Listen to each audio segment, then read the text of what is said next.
ओम नमो भगवते श्री अरविंदाय। ओम आनंदमयी चैतन्यमयी सत्यमयी परमे। आमे श्री अरविंद विरचित गीता निबंधमाला ग्रंथर स्वभाव और स्वधर्म शीर्षक विषय संपर्क में आलोचना करुथिले। आज से संपर्क में अधिक किसी आलोचना करिबा। एठारे श्रीमद् भगवत गीतार अष्टादश अध्यायर केते गोटी श्लोकर पुंखानुपुंख विश्लेषण करा जाइछि। एठारे श्री अरविंद कहउछंती जे एई विषय उपर गीता गुरुत्व देइछि। विशेषतः अध्यात्म साधनार प्राथमिक अवस्था रे एहार प्राधान्य निर्णय करिछि। प्रारंभ रे गीता अर्जुनंकर स्वधर्मर कथा, क्षत्रिय रूपे तांकर प्रकृति, नीति और कार्यर कथा कहिछि। विशेष गुरुत्वपूर्ण भाव में यह निर्देश देइछि जे व्यक्ति निजर प्रकृति, निजर शासन नीति, निजर कार्य पालन और अनुसरण करिबा उचित। श्रीमद् भागवत गीतार प्रथम अध्याय रे अर्जुनंकर विषाद वर्णित। युद्ध न करिबा पाई तांकर मंतव्य शुणी श्रीकृष्ण जहाँ जहाँ तांकु उपदेश देइछंती ताहा द्वितीय अध्याय रे स्थानित होइछि। एवं युद्ध करिबा अन्याय विरुद्ध रे क्षत्रियर धर्म, ताहा क्षत्रियर स्वधर्म, एही कथा श्रीकृष्ण कहिछंती अर्जुन को। कहिले तुमे जदि युद्ध न करिब हे अर्जुन, ताहले तुमे पाप अर्जन करिब आउ स्वधर्म को हराइब। श्लोकटी द्वितीय अध्याय रे एही परी। अथ चेत्त्वमिमं धर्म्यं संग्रामं न करिष्यसि ततः स्वधर्मं कीर्तिं च हित्वा पापमवाप्स्यसि। तार अर्थ हैला न करिब जेबे तुम्भे ए धर्म युद्ध अर्जुन अवश्य लभिब पाप हराई जस स्वधर्म। तमे स्वधर्म को हरेई बसिब, पाप अर्जन करिब जदि तुमे संग्राम न करिब। तेणु अर्जुनंकर स्वधर्मर कथा ये हूँ तांकर स्वधर्म, क्षत्रियर धर्म अन्याय विरुद्ध रे संग्राम। क्षत्रिय रूपे तांकर प्रकृति मध्य क्षत्रियर प्रकृति हवा दरकार। कौन ना न्यायर रक्षा करिवे, दुर्बल मानकर सुरक्षा, क्षत्रियर जो धर्म ताहा सब पालन करिवा तुमर दरकार। नीति और कार्यर कथा कहिछि। गीता रे कहा जाइछि अर्जुनंक छल रे श्रीकृष्ण का माध्यम रे क्षत्रियर नीति और नियम बा स्वधर्म एथिरे त्रुटि थिले सुधा या सम्यक भावे अनुष्ठित परधर्म अपेक्षा श्रेयस्कर। कहले जदि भी एथारे स्वधर्म रे त्रुटि रहे तेबे मध्य ताहा श्रेयस्कर। अन्य मानक धर्म रे दीक्षित हबार आवश्यकता नाही। धर्म कहिले एटी रिलीजन नुहे, धर्म कहिले एटी संप्रदाय नुहे। धर्म कहिले स्वधर्म। क्षत्रिय तार धर्म पालन करिवो, वैश्य ता धर्म पालन करिवो, ब्राह्मण ता धर्म पालन करिवो, स्वधर्म। भिन्न प्रकृतिर क्रियाधारा अनुसरण पूर्वक विजय लाभ करिवा अपेक्षा निज प्रकृतिर धर्म रे मृत्यु मध्य श्रेय। जो कथा तृतीय अध्याय रे श्रीकृष्ण बुझौछंती अर्जुन को। तृतीय अध्याय 35 नंबर श्लोक रे कहउछंती श्रेयान् स्वधर्मो विगुणः परधर्मात्सनुष्ठितात् स्वधर्मे निधनं श्रेयः परधर्मो भयावहः।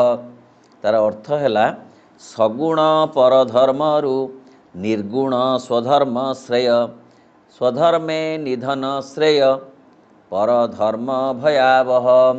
कहले तमे निज धर्म पालन करी जदि मृत्युवरण कर तेबे तुम्हें वैकुंठ पाइब।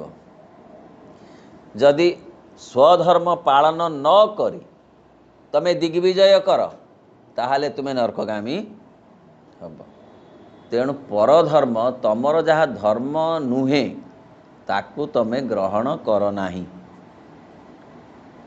तमर जहाँ धर्म तुम्हें ताकू पालन कर।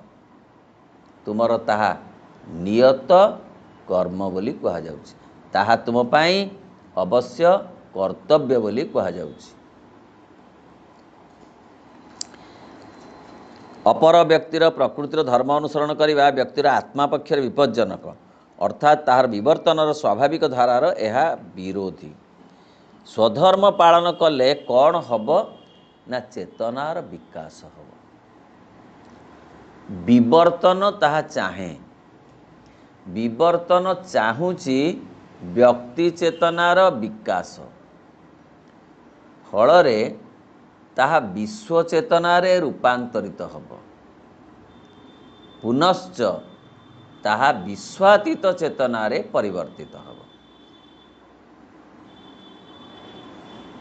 यह संभव हब स्वधर्म पालन द्वारा। कौनसी व्यक्तिर स्वधर्म सान बा बड़ नुहे मात्र स्वधर्म पालनटा महत्वपूर्ण। जीए जो स्वधर्मर अंतर्भुक्त सी ताको पालन कले तार चेतना बढ़िले विवर्तनर जो धारा विवर्तनर जहाँ लक्ष्य पूरण हब। मनीष आसीची विवर्तित हबाकू कौथरे विवर्तित हब चेतनारे। केमिति हब स्वधर्म पालन द्वारा।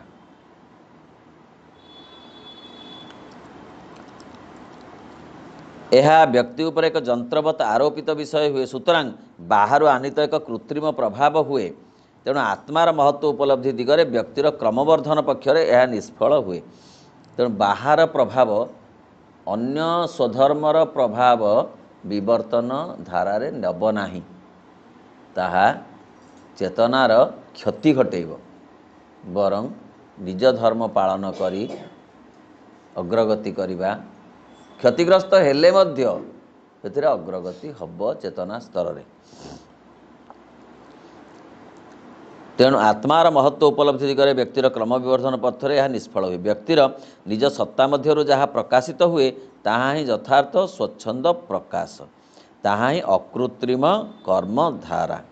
ता निज सत्ता भितरु जहाँ प्रकाशित होउची स्वधर्म ताहार ताहा करणीय ताहा वरणीय ताहा अभिनंदनीय। यह बाहर आरोपित अथवा प्राणर ताड़ना और मनर भ्रांति द्वारा संस्थापित विषय नुहे। यह मनर भ्रांति द्वारा से विभ्रांत हब नहीं बा अन्यर प्रभाव से प्रभावित हब नहीं। प्राचीन भारतीय सामाजिक संस्कृतिर चातुर्वर्ण्य कर्मधारा ये स्वधर्मर स्थूलतः चारोटी विभाग करा जायछि। प्राचीन भारतीय धारा से चारि वर्ण ब्राह्मण क्षत्रिय वैश्य शूद्र ये जन्मगत कथा पड़नी ये हूँ स्वधर्मगत कर्मगत।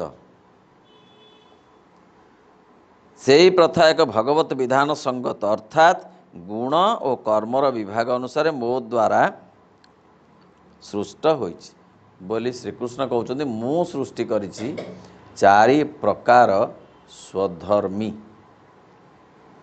किछि लोक ब्राह्मण स्वभावर हेबे तांकर स्वभाव ब्राह्मण स्वभावर हब तेणु तांकर स्वधर्म ब्राह्मणर स्वधर्म। किछि लोक क्षत्रिय स्वभावर हेबे सी कौन तांकर टाइटल फाइटल कथा पड़नी से टाइटल किसी ना कौ टाइटल कथा किसी ना बा सी गोटे वंशानुक्रमिक हम बोली माने ना। जो स्वधर्म तार भीतर अंतर्गत से तो पालन कर अर्थात सक्रिय प्रकृतिर चारोटी सुस्पष्ट श्रेणी अच्छी ବା ପ୍ରକୃତି ଅଧିଷ୍ଠିତ ପୁରୁଷର 4ଟି ମୌଳିକ ରୂପ ବା ସ୍ୱଭାବ ଅଛି। 4ଟି ମୌଳିକ ସ୍ୱଭାବ ଏ ପୃଥିବୀରେ ଅଛି, ଦେଶ କାଳ ପାତ୍ର ଭେଦରେ। ବର୍ତ୍ତମାନ ଏହି ବିଷୟଟି ପ୍ରତ୍ୟେକ ମନୁଷ୍ୟର ଉପଯୋଗୀ କାର୍ଯ୍ୟ ଓ କର୍ତ୍ତବ୍ୟ ତାହାର ପ୍ରକୃତିର ବିଶିଷ୍ଟ ଧରଣ ଅନୁଯାୟୀ ହୁଏ। ପ୍ରତ୍ୟେକ ଲୋକର କାର୍ଯ୍ୟ ଆଉ କର୍ତ୍ତବ୍ୟ ତାର ପ୍ରକୃତି ଅନୁସାରେ ନିୟନ୍ତ୍ରିତ ହୁଏ। ଜଣେ ଟାଇଟିଲ ଅନୁସାରେ କ୍ଷତ୍ରିୟ ହେଇପାରେ, କିନ୍ତୁ ତାର ବ୍ରାହ୍ମଣର ସ୍ୱଭାବ ଥାଇପାରେ। ଜଣେ ଟାଇଟିଲ ଅନୁସାରେ ହୁଏତ ବ୍ରାହ୍ମଣ ହେଇପାରେ, ମାତ୍ର ତା ଭିତରେ କୌଣସି ବ୍ରାହ୍ମଣର ସ୍ୱଭାବ ନଥିବ। ଏମିତି ବି ହବ। ତେଣୁ ସେ କେମିତି ହବ ନା ତାର ଯେଉଁ ଉପଯୋଗୀ କାର୍ଯ୍ୟ ଆଉ କର୍ତ୍ତବ୍ୟକୁ ମାନଦଣ୍ଡ ଭାବରେ ବିଚାର କରି ତାର ସ୍ୱଧର୍ମ ନିରୂପିତ ହେବ। କି ପ୍ରକାର କାର୍ଯ୍ୟ ସେ କରୁଛି। ବ୍ରାହ୍ମଣ ବୋଲେଇକିରି ମଧ୍ୟ ବୋଲଉଛି ବ୍ରାହ୍ମଣ, କିନ୍ତୁ କରୁଛି କ'ଣ କାମ? ଶୂଦ୍ରର କାର୍ଯ୍ୟ ସେ କରୁଛି, ତାର ସ୍ୱଭାବଟା ସେମିତି। ତେଣୁ ତାକୁ ସେ କହିଲେ ଶୂଦ୍ରରେ ରଖ, କିଛି ଖରାପ ନାହିଁ, ତାର ବି ତା ଦ୍ୱାରା ବିବର୍ତ୍ତନ ହେବ। କିନ୍ତୁ ସିଏ ଯଦି ହେଇଥିବ ଗୋଟେ ଦିଗର, କରୁଥିବ ଆଉ ଗୋଟେ କାମ, ଆଉ ଚାହୁଁଥିବ ଆଉ ଗୋଟେ କାମ କରି ମଧ୍ୟ ତାର ବିବର୍ତ୍ତନ ହେବନି। ବ୍ରାହ୍ମଣ ଯଦି କ୍ଷତ୍ରିୟ ପରି ଆଚରଣ କରି ଚାହୁଁଥିବ ତାର ଚେତନାର ବିକାଶ ହେବ, ତାହେଲେ ହେବ କି ନାହିଁ?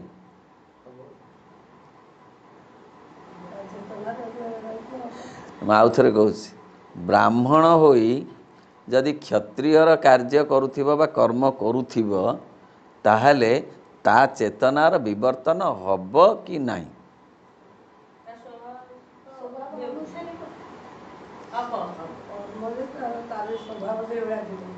ନା ନା, ସେ ବ୍ରାହ୍ମଣ ହେଇଥିବ କିନ୍ତୁ ସ୍ୱଧର୍ମରେ ପାଳନ ନ କରି ସେ କ୍ଷତ୍ରିୟର ସ୍ୱଧର୍ମ ପାଳନ କରୁଥିବ, ତାହେଲେ ତା ଚେତନା ବଢ଼ିବ କି ନାହିଁ? ବଢ଼ିବ ନାହିଁ। ଏଇଥିପାଇଁ ଯେ ତା ସ୍ୱଧର୍ମ ସେ ପାଳନ କଲାନି। କ୍ଷତ୍ରିୟ ହେଇ ସେ ଯଦି କ୍ଷତ୍ରିୟର ଧର୍ମ ପାଳନ କରୁଥିବ, ତାହେଲେ ତାହାର ଚେତନା ବଢ଼ିବ। ବର୍ତ୍ତମାନ ଏହି ବିଷୟଟି ଚୂଡ଼ାନ୍ତ ଭାବେ ପୁଙ୍ଖାନୁପୁଙ୍ଖ ଭାବେ ବ୍ୟାଖ୍ୟାତ ହେଉଛି। ଗୀତା କହୁଛି ଯେ ବ୍ରାହ୍ମଣ, କ୍ଷତ୍ରିୟ, ବୈଶ୍ୟ ଓ ଶୂଦ୍ରମାନଙ୍କର କାର୍ଯ୍ୟାବଳୀ ସେମାନଙ୍କର ନିଜ ନିଜ ଆନ୍ତର ପ୍ରକୃତି ଓ ଆଧ୍ୟାତ୍ମିକ ପ୍ରବଣତା ଓ ଅପରିହାର୍ଯ୍ୟ ବୈଶିଷ୍ଟ୍ୟ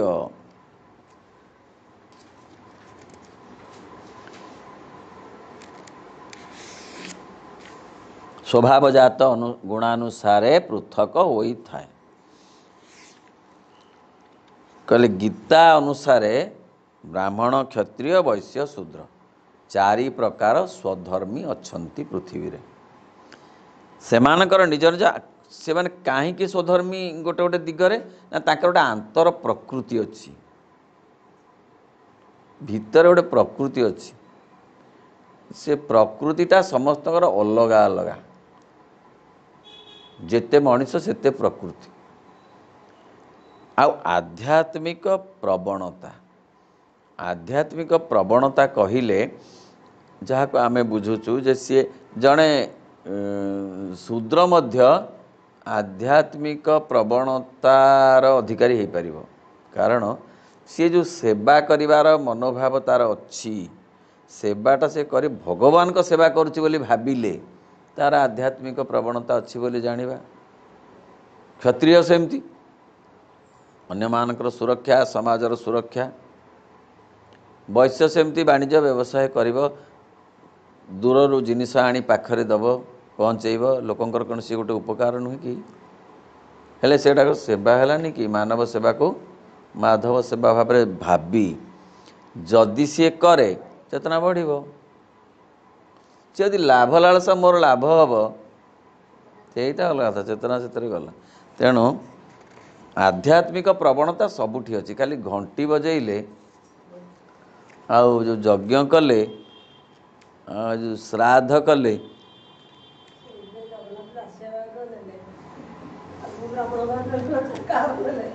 ହଁ, ତେଣୁ ବ୍ରାହ୍ମଣ ଖାଲି ଜାତିରେ ହେଇକି ବ୍ରାହ୍ମଣ ଯେ ଖାଲି ଆଧ୍ୟାତ୍ମିକ ପ୍ରବଣତା ତାର ରହିବ ଏମିତି ମାନେ ନାହିଁ। ସବୁ ସ୍ୱଧର୍ମୀର ଆଧ୍ୟାତ୍ମିକ ପ୍ରବଣତା ରହିପାରିବ। ଅପରିହାର୍ଯ୍ୟ ବୈଶିଷ୍ଟ୍ୟ ତାର ସ୍ୱଭାବଗତ ଯାହା ସ୍ୱଭାବକୁ ସେ କାମରେ ଲଗେଇବ, ତେବେ ଯାଇ ତା ଚେତନା ବଢ଼ିବ।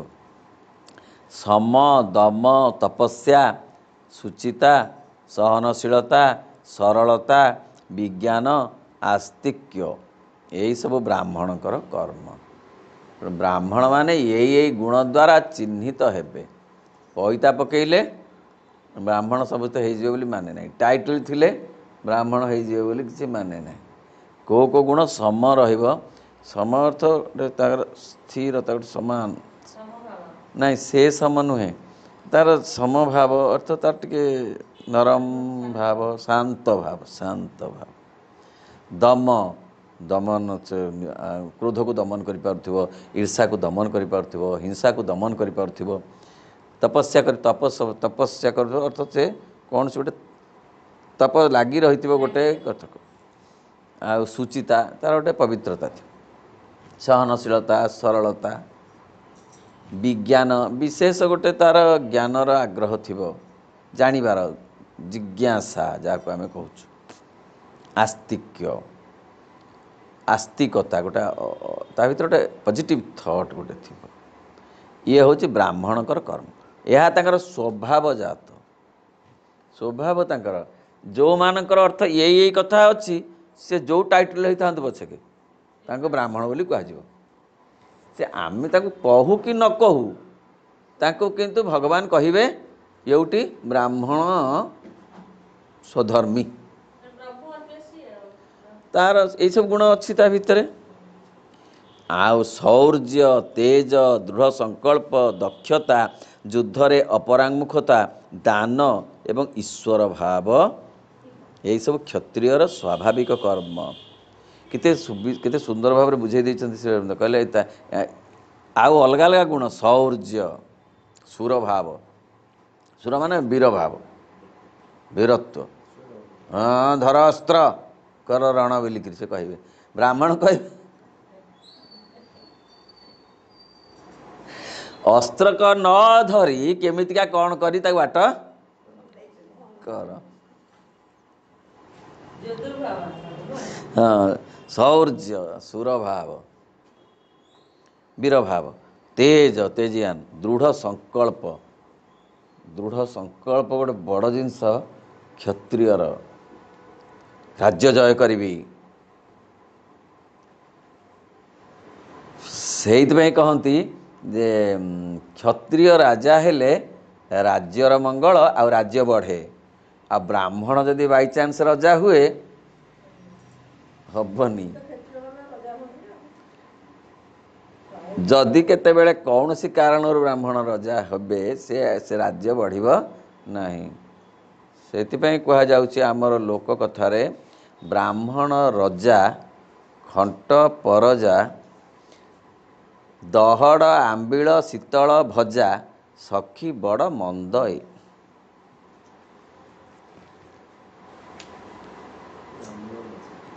ବ୍ରାହ୍ମଣ ରଜା ହେଲେ ନୁହେଁ, ପ୍ରଜା ଯଦି ଖଣ୍ଟ ହେଇଗଲେ ନୁହେଁ, ଆଉ ଏ ଯେଉଁ ଆମ୍ବିଳ ଯଦି ତାତିଛି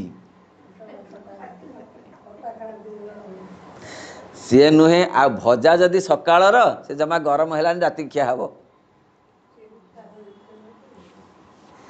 ସଖୀ ବଡ଼ ମନ୍ଦ ଇଏ। ତେଣୁ ରଜା ଦୃଢ଼ ସଂକଳ୍ପବାନ ହବନି, ହେଇପାରିବନି। ଦକ୍ଷତା ଆଉ ଯୁଦ୍ଧରେ ଅପରାଙ୍ଗୁମୁଖତା। ଯୁଦ୍ଧରେ ତାମାନେ ସେ ପରାଙ୍ଗୁମୁଖ ହବନି। ସେ ମରିବ ପଛେ ଯୁଦ୍ଧ କରିବ। କିଏ? କ୍ଷତ୍ରିୟ। ଦାନ ବେଶୀ କ୍ଷତ୍ରିୟ ଦିଅନ୍ତି।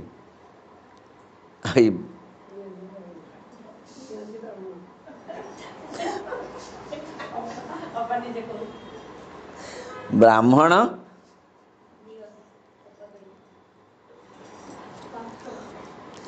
କ୍ଷତ୍ରିୟ କିନ୍ତୁ ଦିଅନ୍ତି ଭାରି ଦବାର କର୍ଣ୍ଣ ଦାନୀ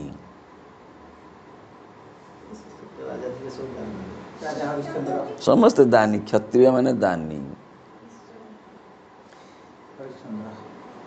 ଦେଲେ କିଏ ସେ ବଳିଙ୍କ ଠାରୁ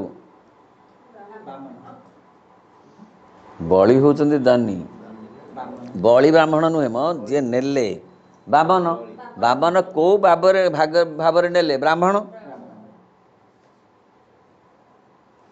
ତେଣୁ ଦାନରେ ହେଉଛନ୍ତି ବୀର ପ୍ରକୃତରେ କ୍ଷତ୍ରିୟ ଆଉ ଈଶ୍ୱର ଭାବ ତାଙ୍କର ବି ଈଶ୍ୱର ଭାବ ଅଛି ନେତାର ଭାବ ଅଛି କ୍ଷତ୍ରିୟମାନେ ଭଲ ନେତା ହେଇପାରନ୍ତି ଯିଏ ଯୁଦ୍ଧରେ ରାଜ୍ୟ ଜୟ କରିପାରୁଛି ନେତୃତ୍ୱ ନେଉଛି ନା ତା ପଛେ ପଛେ ଯାଉଛନ୍ତି ସୈନ୍ୟବାହିନୀ ସିଏ କିନ୍ତୁ ଆଗରେ ରଜା ଯାଉଛନ୍ତି ଆଉ କ'ଣ ରଜା ଛାଡ଼ି ଦେଇକରି ଘର ଭିତରେ ଗୁଣି ମାରିକିରି ଏଠି ରାଜଉଆସରେ କ'ଣ ଛାଡ଼ିଦେବେ ତାଙ୍କ ସେନାପତି ତାଙ୍କର ସିଏ ଯିବେ ରଜା ଯିବେ ରଜାଙ୍କ ସାଙ୍ଗରେ ଥାଟ ପଟୁଆର ଯିବେ ତେଣୁ ସିଏ ଭାରି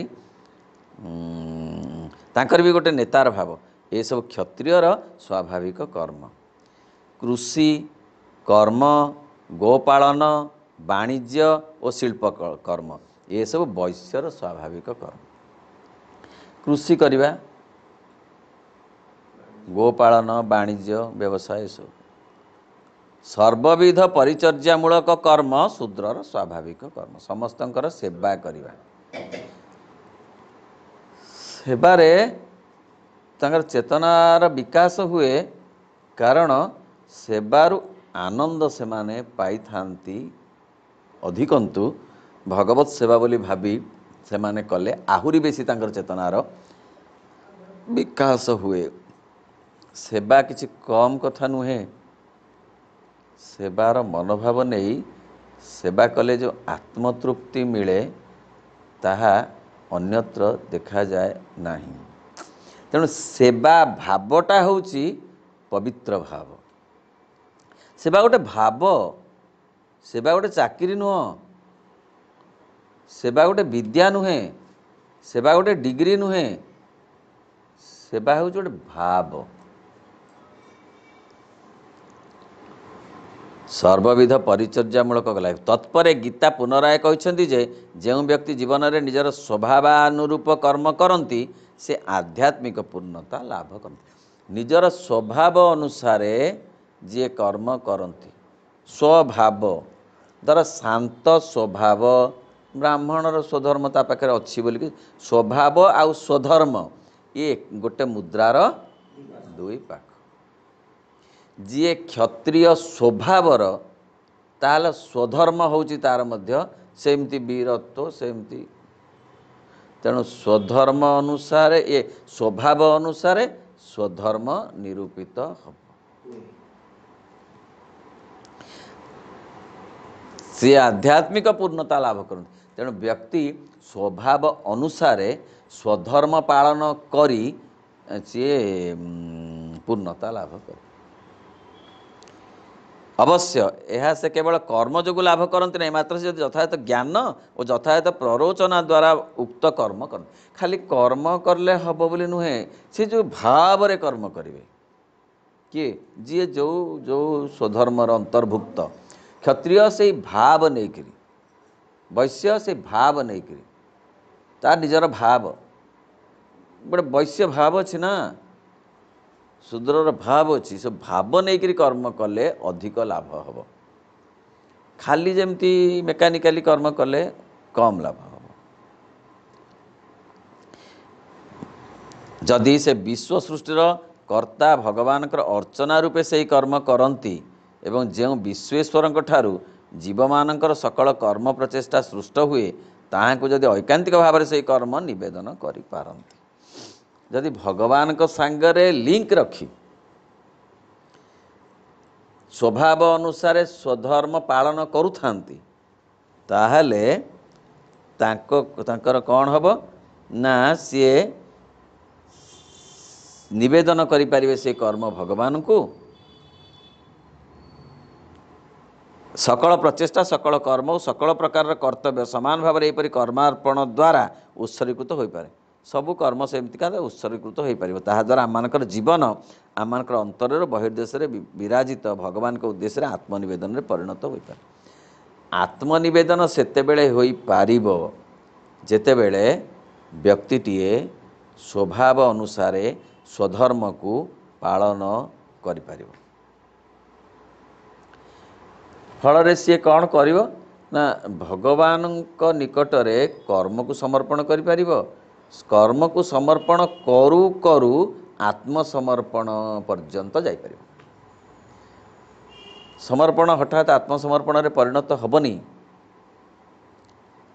कर्मर समर्पण भावनार समर्पण कल्पनार समर्पण चिंतार समर्पण चेतनार समर्पण एमती केते समर्पण परे जो श्रेष्ठ समर्पणटी हूँ आत्मसमर्पण मोर बोली किछि रखिनी एउ इच्छा पूरण जहा बाछि दब मो पाई जीवन बा मरण सुख दुख भोग वेदना जहा आसु मो पासे तुम्भ दान बोली आदरे बरी ने बिहर से आत्मसमर्पण शास्त्र रे कौन कहले ना श्रवणं कीर्तनं विष्णु स्मरणं पदसेवनं अर्चनं वंदनं दास्यम सख्यम आत्मनिवेदनम नवधा भक्तिर शेषटा हूँ आत्मनिवेदन प्रथम शुणिबा तांको महिमा शुणिबा कीर्तन तांको कीर्ति को गुणिबा मने मने कि समस्त आगरे कहवा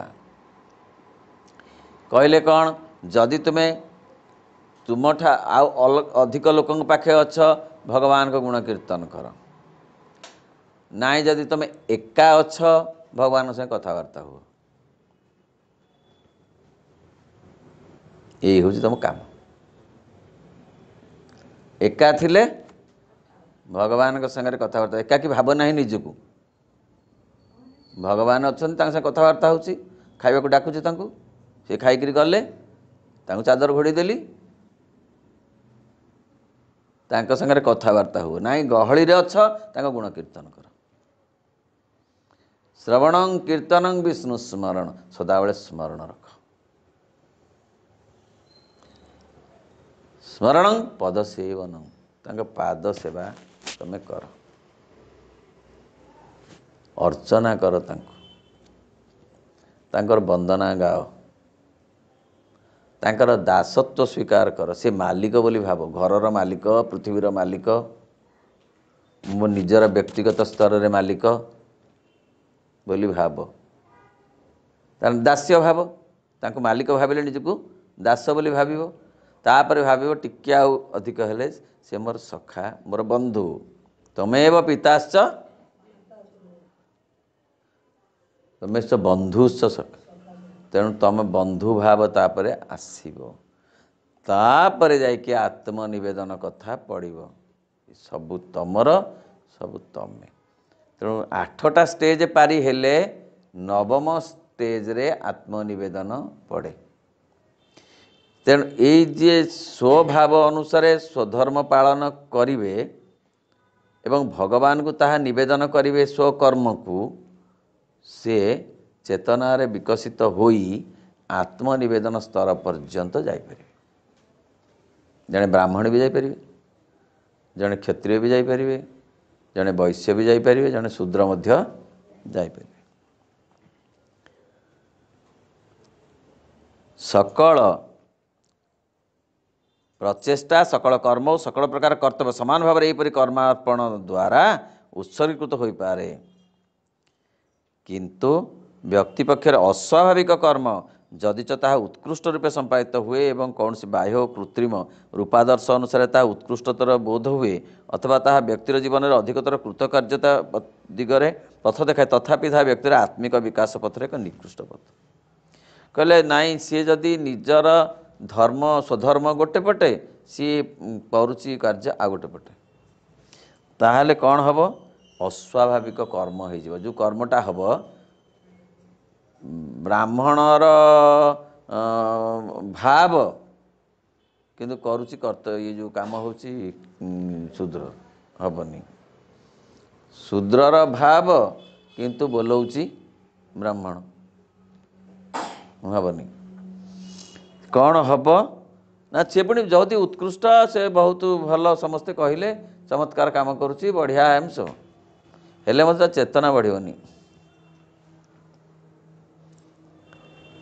ଆତ୍ମିକ ବିକାଶ ପଥରେ ଏକ ନିକୃଷ୍ଟ ପଥ। ଠିକ୍ ଏହି କାରଣରୁ ଯେ ତା'ର ପ୍ରରୋଚନା ବାହିକ ଓ କର୍ମ ପ୍ରେରଣା ଯନ୍ତ୍ରବତ୍ କୃତ୍ରିମ।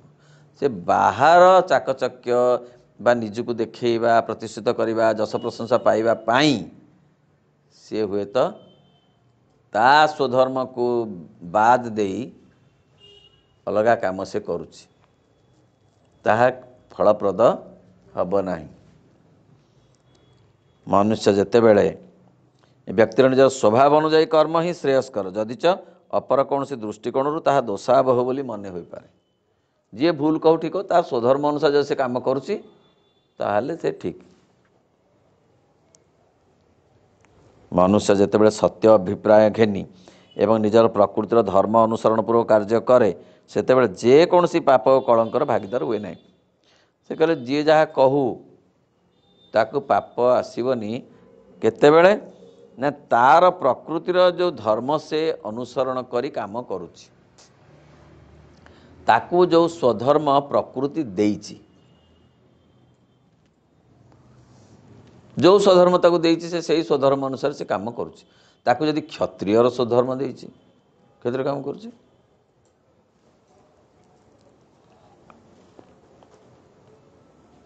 ଗୁଣତ୍ରୟର କ୍ଷେତ୍ରରେ ମାନବର ସକଳ କ୍ରିୟା ହିଁ ତ୍ରୁଟିଯୁକ୍ତ।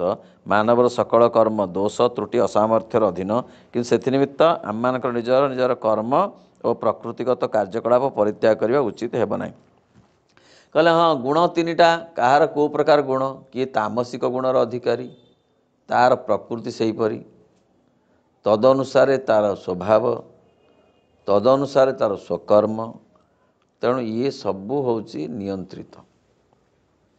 କର୍ମ ସୁନିୟନ୍ତ୍ରିତ ହେବା ପ୍ରୟୋଜନ ନିୟତମ କର୍ମ। ତେଣୁ କର୍ମ ଗୋଟେ ସୁନିୟନ୍ତ୍ରିତ ହେବା ଦରକାର। ତାର କେଉଁ ସ୍ୱଭାବ, ସେ କେଉଁ କର୍ମ କରିବ, ସେ ନିଜେ ନିର୍ବାଚନ କରିବ। ଏଠି ଟାଇଟଲ କି ବଂଶଗତ କଥା ନାହିଁ, କାରଣ ସେତେବେଳେ ସେଟା ଥିଲା। ସେତେବେଳେ ଯିଏ ଯେଉଁ କାମ କରିବା ପାଇଁ ଅଭିପ୍ରେତ ହେଉଥିଲେ ସ୍ୱଭାବ ଦୃଷ୍ଟିରୁ ତାହା କରୁଥିଲେ। କିନ୍ତୁ ତାହା ହେବା ଦରକାର ବ୍ୟକ୍ତିର ନିଜସ୍ୱ, ବ୍ୟକ୍ତିର ଅନ୍ତରରୁ ଉନ୍ମେଷିତ, ସତ୍ତାର ସତ୍ୟ ସହିତ ସୁସଙ୍ଗତ, ସ୍ୱଭାବ ଦ୍ୱାରା ନିୟନ୍ତ୍ରିତ। ସ୍ୱଭାବ ନିୟତମ କର୍ମ। ତେଣୁ ସ୍ୱଭାବ ଦ୍ୱାରା ଯେଉଁ କଥା କଣ୍ଟ୍ରୋଲ ହେଇଛି ଯେଉଁ କର୍ମ, ସେଇ କର୍ମଟା ଠିକ୍। ସ୍ୱଭାବ ଦ୍ୱାରା, ଶାନ୍ତ ଭାବ, ଉଗ୍ର ଭାବ, ବୀର ଭାବ ନାହିଁ, ଭାବ ନାହିଁ। ସମସ୍ତେ କ'ଣ ସବୁ ଭାବର? ଯେଉଁ ଭାବ ତଦନୁସାରୀ ତାର କର୍ମଟା ନିୟନ୍ତ୍ରିତ ହେବ। ଏଠାରେ ପ୍ରକୃତରେ ଗୀତାର ପରିକଳ୍ପନାଟି କ'ଣ? ପ୍ରଥମେ ଏହାର ବାହିକ ଅର୍ଥର ବିଚାର କରାଯାଉ। ଗୀତା ଯେଉଁ ନୀତିଟିର ବର୍ଣ୍ଣନା କରିଛି, ତତ୍କାଳୀନ ଭାରତୀୟ ଜାତି ଓ ସେହି ଯୁଗର ଭାବଧାରା ଦ୍ୱାରା ଏହା କିପରି ଅନୁରଞ୍ଜିତ ହୋଇଥିଲା, ପ୍ରାଚୀନ ସାଂସ୍କୃତିକ ପରିବେଶ ହେତୁ ଏହାର ସ୍ୱରୂପ ଓ ବିଶେଷ ଉଦ୍ଦେଶ୍ୟ କ'ଣ ଥିଲା, ତାହା ବିବେଚନା କରାଯାଉ। ଗୀତାର ଏହି ଶ୍ଲୋକ ଗୁଡ଼ିକ ଏବଂ ଏ ବିଷୟରେ ଗୀତାର ପୂର୍ବବର୍ତ୍ତୀ ଉକ୍ତି ସମୂହ ବର୍ତ୍ତମାନ କାଳରେ ଜାତିଭେଦ ସମ୍ବନ୍ଧୀୟ ବାକ୍ ବିତଣ୍ଡାରେ ପ୍ରମାଣ ରୂପ ଉଦ୍ଧୃତ ହେଉଛି। ବର୍ତ୍ତମାନ ସେଟା ବାକ୍ ବିତଣ୍ଡାରେ ପରିଣତ ହେଲାଣି। ତାହେଲେ କେମିତି ଜାତି ବିଭାଜନ? ଗୀତାର ଜାତି ବିଭାଜନ ବର୍ତ୍ତମାନ ନାହିଁ। ପ୍ରଚଳିତ ଜାତିଭେଦ ପ୍ରଥାର ସମର୍ଥନ ଉଦ୍ଦେଶ୍ୟରେ କେତେକଙ୍କ ଦ୍ୱାରା ଏହାର ବ୍ୟାଖ୍ୟା କରାଯାଉଛି। ବର୍ତ୍ତମାନର ଜାତି ବିଭାଜନ ଅନୁସାରେ ତାକୁ ବ୍ୟାଖ୍ୟା କରୁଛନ୍ତି କେତେ ଲୋକ, କିନ୍ତୁ ତାହା ସେ ଅନୁସାରେ କୁହାଯାଇନି। ସ୍ୱଭାବ ଅନୁସାରେ ଜାତି ବିଭାଜନ, ଏ ଯେଉଁ ଟାଇଟଲ ଅନୁସାରେ ବଂଶ ପରମ୍ପରା, ସେମିତି ନୁହେଁ। ଏବଂ ଅନ୍ୟ କେହି କେହି ଜାତିଭେଦ ବଂଶାନୁକ୍ରମିକତା ଅପ୍ରମାଣିତ କରିବା ପାଇଁ ଏହାର ଟୀକା କରୁଛନ୍ତି। କହିଲେ ଜାତିଭେଦର ଯେଉଁ ବଂଶ ଅନୁକ୍ରମ ସିଏ ନୁହେଁ। କିଏ କହୁଛନ୍ତି ହଁ ଜାତିଭେଦ ବଂଶ ଅନୁକ୍ରମିକ, କିଏ କହୁଛନ୍ତି ଜାତିଭେଦ ବଂଶାନୁକ୍ରମିକ ହେବନି। ଏମିତି ଗୋଟେ କଥା ଚାଲିଛି। वस्तुतः प्रचलित जातिभेद प्रथा संबंध में गीतार ए श्लोक गुड़िक प्रযোज्य नुहे जिते कथा कहला गीतार श्लोक अनुसार ये सब कथा वर्तमान चलनी कारण वर्तमान प्रथा प्राचीन सामाजिक चातुर्वर्ण आदर्श आर्य समाजर चारोटी सुनिर्दिष्ट श्रेणी विभाग संपूर्ण भिन्न विषय होइछि वर्तमान सब भिन्न हो जाइछि।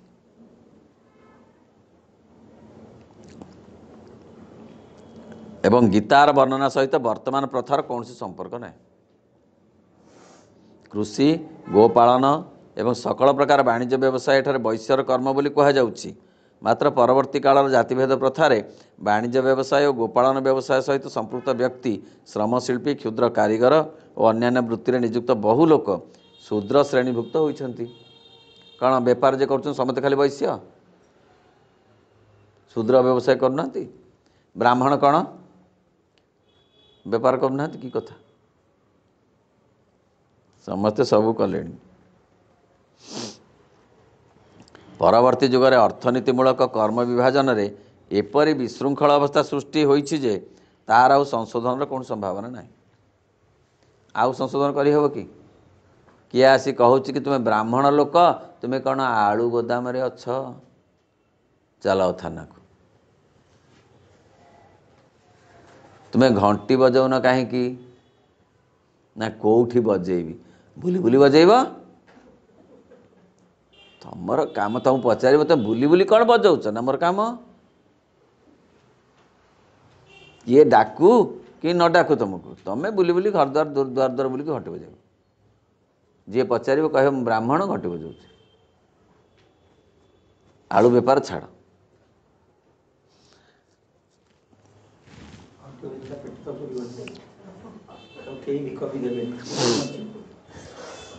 वर्तमान केवल कर्मर जो विधान अच्छी तार आदौ कौन स्थान नहीं जातिभेद अनुसार गुण अनुसायी कर्मर वर्तमान केवल आचारर दृढ़ बंधन रही आचरणर विचार कथा नहीं वर्तमान केवल आचारर दृढ़ बंधन रही एवं एथिरे व्यक्तिगत प्रकृतिर प्रयोजन संपर्क में कौन विषय स्वीकार करा जाउ नाही। पुनश्च जातिभेद प्रथार समर्थकगण धर्ममतर जुक्ति सह जो तर्क उत्थापन करती ताहा विवेचना कले मध्य आम निश्चित गीतार बाणी गुड़िकर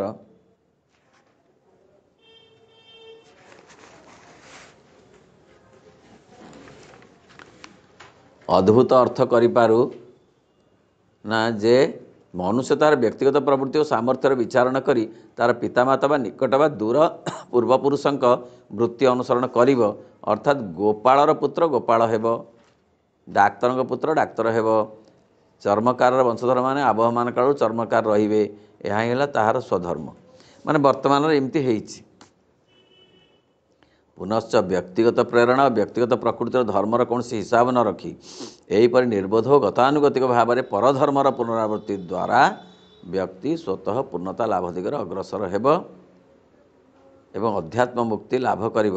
गीता शिक्षार यहीपरि व्याख्या आहुरी असमीचीन गीता व्याख्या अनुसार से वर्तमान चलिले हेबनी असमीचीन हो समीचीन हेबनी गीता अनुसार आउ जातिभेद करहब नाही नाई सेतेबेले सेमती थिला सेमती थिला थिले किछि लोक कृषि करुथिले आ कोन दुर्योधन हल करिवे दुर्योधन हल करिवेनी ता पई लोक कृषक अछंती सेमतिका मध्य अछंती किए जो माने सब शूद्र लोक माने सेवा करिवे रजाघर सेवा करिवे प्रजांकर भी सेवा करिवे तेणु थिला सेमती कारण रजा शासन थिला तो रजा माने एरा मानुथिले कोटा ये जो चारि वर्ण दिगटा मानुथिले वर्तमान ताप राजशासन चलीगला परे समस्ते हो गले स्वेच्छाचारी एहीपरि गत भाव में परधर्मर गला प्राचीन चातुर्वर्ण्य प्रथार आदर्श विशुद्ध अवस्था जेपरि थिला बा थिला बोली धरि निया जाए से ही दृष्टि केवल गीतार बाणी समूह विवेच से अनुसार गीतार बाणी के बुझिले हम वर्तमान धारा रे बुझिले गीतार ये जो चारि वर्ण विभाग गीता अनुसार बुझे गोलमाल धरी क्या कौट थोब कौ टाइटल को कौट थोब क्या नहीं कौट थोब गोटी गोटिक आग स्वभाव को बाछिकी कौ रूम रे क्या रख जा दौड़ जा तोर वैश्य देखला बेलू सी हो ब्राह्मण वैश्य को जा दौड़ जा तू ब्राह्मण कोठे रही जा किए कौट गोलमाल धरबार ना से दृष्टि एठारे मध्य बाह्य अर्थटी अविकल कौन थिला ताहा निर्णय करने कठिन तेना आजिकाली सी कौ दृष्टि होता ताकू निर्णय करने मध्य कष्ट कहीं से भाव से अनुभव नहीं से जो सेवा भाव सेतेबेले थिला आज अच्छी सेतेबेले जो ब्राह्मणर भाव थिला कौन आज अच्छी तेणु भाव बदली गलानी तेणु गीतार अनुसार भाव हेनी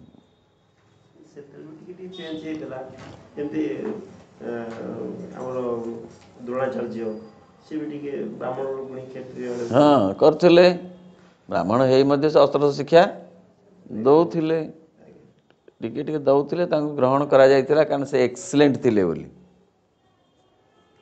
टिके टिके ग्रहण कर किंतु ग्रहण करथिले बोली तांकर दिग्विजय हैला कि महाभारत दिग्विजय हेची अपा हेची हेनी दिग्विजय तांकर हेनी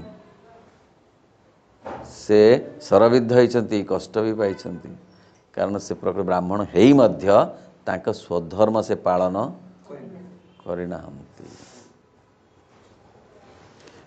प्राचीन चातुर्वर्ण प्रथार तीनोटी दिग थिला सामाजिक अर्थनैतिक सांस्कृतिक आध्यात्मिक से जो चारि वर्ण कथा थिला से तीनोटी दिग ता भितर थिला गोटे सामाजिक और अर्थनैतिक दिग गोटे थिला समाज और अर्थनीति सहित संपर्कित आउ कौन ना सांस्कृतिक दिग थिला गोटे संस्कृति ता द्वारा बंची थिला जे समाजर ये चारिटा कथा दरकार सम दम आस्तिक्य एवढा दरकार युद्ध करके रक्षा दरकार राज्य रक्षा करने दरकार पुणी वाणिज्य व्यवसाय करी लोकंकर उपकार करने दरकार पुणी सेवा भी दरकार हेले धर्म संबंधी अर्थनैतिक दृष्टि यह समाज रे सामाजिक व्यक्तिर चारि प्रकार कर्तव्य स्वीकार करथिला धर्म संबंधी एवं बुद्धिवृत्ति संपर्कीय राजनैतिक अर्थनैतिक एवं सेवामूलक काम आम बुझे धर्म किए से ब्राह्मण माने धर्म बुद्धिवृत्ति संपर्कित से माने बुद्धिवृत्ति खर्च करके रक्षा करुले राजनीति अर्थनीति सेवा ये सब गुड़ाक थिला ये जो चारि वर्ण विभाग रे ए कथा गुड़ा को देखी चारि वर्ण विभाग करा जाइथिला अर्थनीति कहा द्वारा समृद्ध हब ना वैश्य मान द्वारा समस्ते भले केमती सेवा भाव में सेवा पाइबे ये मानकर जो तीन प्रकार लोकंकर पुणी सेवा किए करेंगे ना नहीं सी मध्य से दरकार थिला समाजर विकास पाई अर्थनीति भी ता द्वारा नियंत्रित होतिला ब्राह्मण माने तांकर अर्थनीतिर बाट अलगा से कौन हल करेंगे तांकर चावल से खाऊले पिंतुले रहते जी चाष करेंगे से चाष करेंगे जी बेपार वाणिज्य करेंगे बेपार वाणिज्य करेंगे तेणु अतएव कर्म चारि प्रकार सेतेबेले थिला एक पौरोहित्य साहित्य शिक्षा ज्ञान चर्चार कार्य ब्राह्मण पुरोहितगिरी करेंगे पुरोहित अर्थ शब्द कौन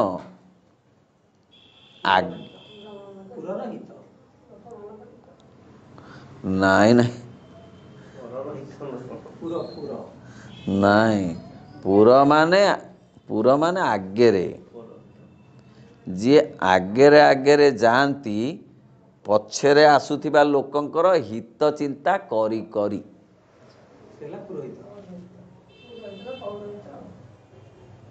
बुझीगला सी हित चिंता करिक अन्य मानकर आगे आगे चलु था अर्थ से ओम विष्णु कहीकि पानी पकईदी पवित्र कर जाऊँ पछार लोक जाऊँ से आगे जीवे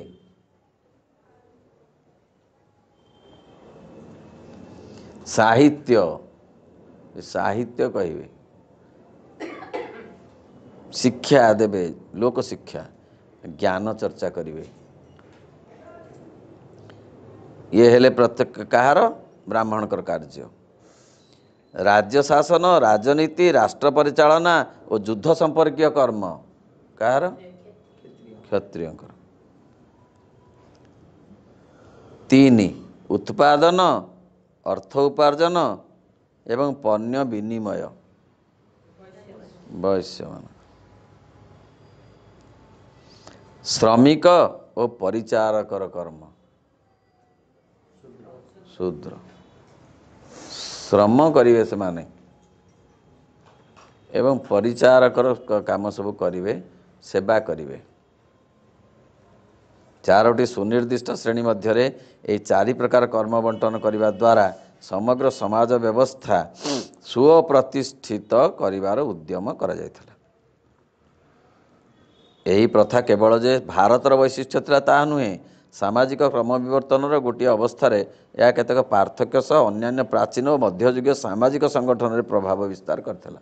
कहले भारत रे नुहे भारत बाहर एमती थिला कहीं जितेबले गीता लिखाही से भारतर भौगोलिक स्थिति एमती नुहे भारत व्याप्त होता केते बाट पर्यंत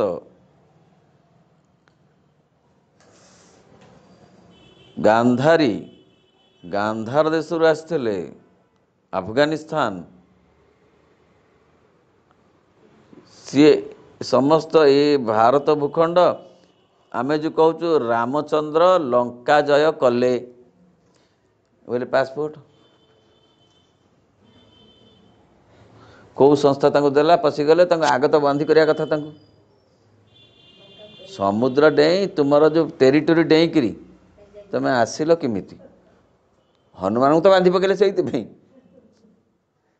ये हौ कि न हो बांधी पकेले कि राम को बांधी पारे राम कौन कि बांधी पकेला कि कहीं पासपोर्ट ना थाऊ कि न थाऊ ताहा नुहे से को ये सबू भूखंड हूँ भारत सबू सबू पाकिस्तान अफगानिस्तान ये सब बेलुचिस्तान एपटे जो साम देश काम्बोडिया ब्रह्मदेश मालयेशिया सबू श्रीलंका सहित चीन फिर सबू सबू से भारत भूखंड हाँ सबू थिला जापान पर्यंत न हो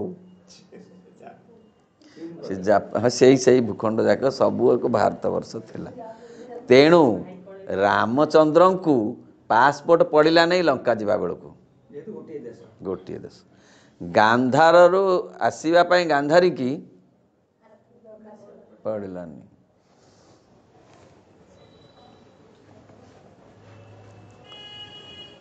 तेणु ये प्राचीन मध्य सामाजिक संगठन ताहा सेपरी थिला खाली भारत नुहे अन्य आड़े मध्य थिला वर्तमान मध्य साधारण जनसमाजर जीवन धारार क्षेत्र में यह चतुर्विध कर्म स्वाभाविक भाव रही किंतु सुस्पष्ट श्रेणी विभाग केउठार नाही।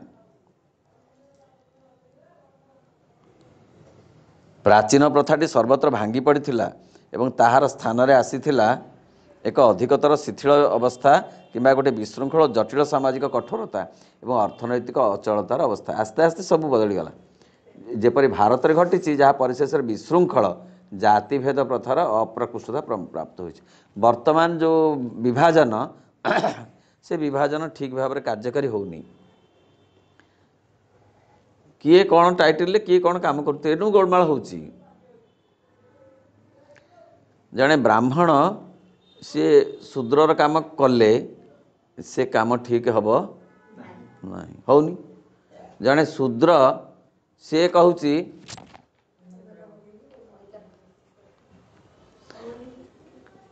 तार टाइटलटा केतेबेले कौन कहूँ बोलुची भ्रमुची गोलमाल धरुची ना जन्मगत न हेई मध्य गोलमाल धरुची ना नहीं किए कौन देखुची क्या किए क्या देखुनि क्यों काम किए करुच्ची सी टाइटल अनुसार करुच्ची कि न करुच्ची कि टाइटल बदली टाइटल तो दैनिक बदल सुविधा अच्छी केते बदल दौरान जे जानिला बेलू तो जानिला बेलू किसी वाक्य ना कितने जान टाइटल उठे दे के रखुना ना आ तो रही से रही सीना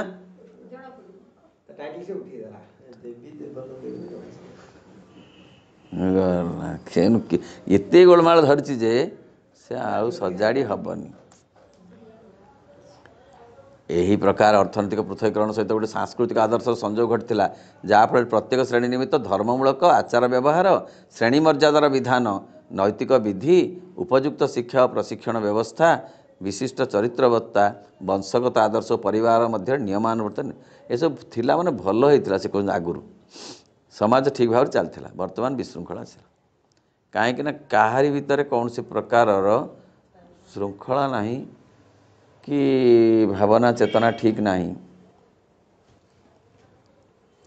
वास्तव जीवन घटनावली सहित सर्वदा ये आदर्शर सामंजस्य नथिला कारण मानसिक आदर्श और प्राण और शरीर संपर्कित अभ्यास ए दुईटी मध्य सदाबले केतेक तफात थाए किंतु जेते दूर संभव आदर्श सहित प्रकृत सामंजस्य रक्षा करने अविश्रांत अदम्य चेष्टा थिला किंतु मनुष्यर जो भाव और आदर्श से चेष्टा थिला से कहूला ना मु जड़े वैश्य मो कामटा मु करी ठीक भाव में मु ताधर अपमिश्रण करिविनी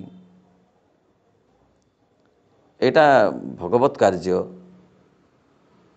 मु जिनसा आनी ताधरे गोलमाल करिविनी ये जो भावना से समाज को धर रखी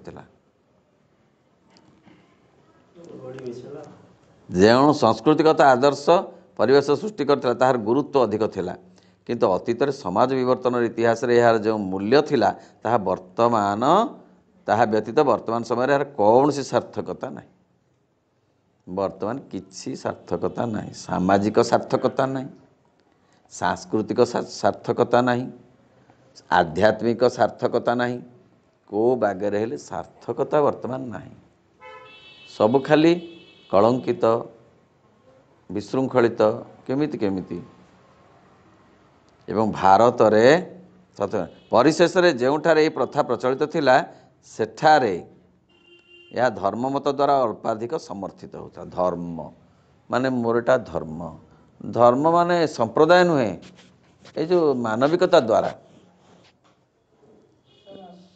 सेटा थिला मानविकतार भित्ति रे मानविक धर्म जो कहते आमर सेटा ही सब क्षेत्र होता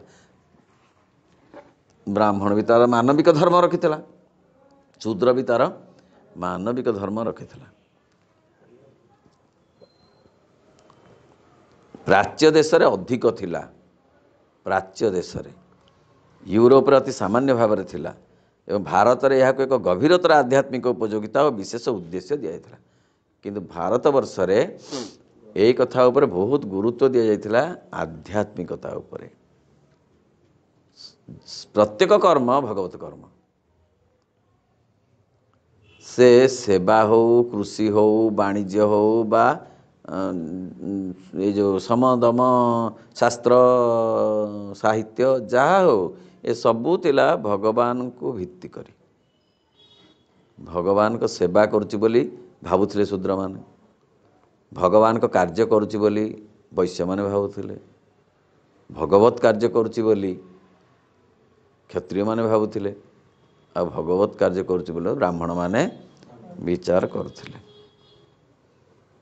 यही आध्यात्मिक तात्पर्य ही गीता शिक्षार यथार्थ सार वस्तु गीतार सार कथा जमा कौन सी प्रकार जातिभेद तैयारी करिबा कौन सी प्रकार गोटे लाभ लालसारे व्यक्ति को प्रवर्तेइबा कौन सी प्रकार समस्त को अर्जुन सजेइबा नुहे ताले कौन तार महत्व कहार आध्यात्मिकता आध्यात्मिकता कौन मानविकतार भित्तिरे प्रतिष्ठित चिंता और चेतना आध्यात्मिकतार कौन कथाटा जमारू घंटी बजेଇବା ये जो चंदन घोरिबा ये कथा नुह मानविकतार भित्ति रे जो प्रतिष्ठित चिंता ओ चेतनार अन्य नाम आध्यात्मिकता ये जे जो काम करू से यदि मानविकता को मूल करी कामटा करुची आध्यात्मिक काम करुची मनीष पणिया जे ता पाखे अच्छी जो काम से करू कृषि करू शिल्प करू वाणिज्य करू जहाँ से करू ताहले आध्यात्मिक कार्य करुची अर्थ भगवान को जोड़ुची मानविकता माध्यम रे आ मानविकता नथिला पर्यंत भगवान को जोड़ी हबनी आजिकाली कहीं जोड़ी होनी भगवान को नृत्य तो अच्छी गीत तो अच्छी वाणिज्य तो अच्छी व्यवसाय तो अच्छी साहित्य तो अच्छी संगीत अच्छी सब तो अच्छी कोटा ना कि 2000 वर्ष तले 3000 5000 वर्ष तले जहाँ थिला सब अच्छी ना नहीं किंतु कौन पाई गुड़िक आध्यात्मिक हो पारुनी ये मानविकता नहीं इठी अच्छी अहंग रहिले ताहा मानविक हबनी मानविक नहेले आध्यात्मिक हबनी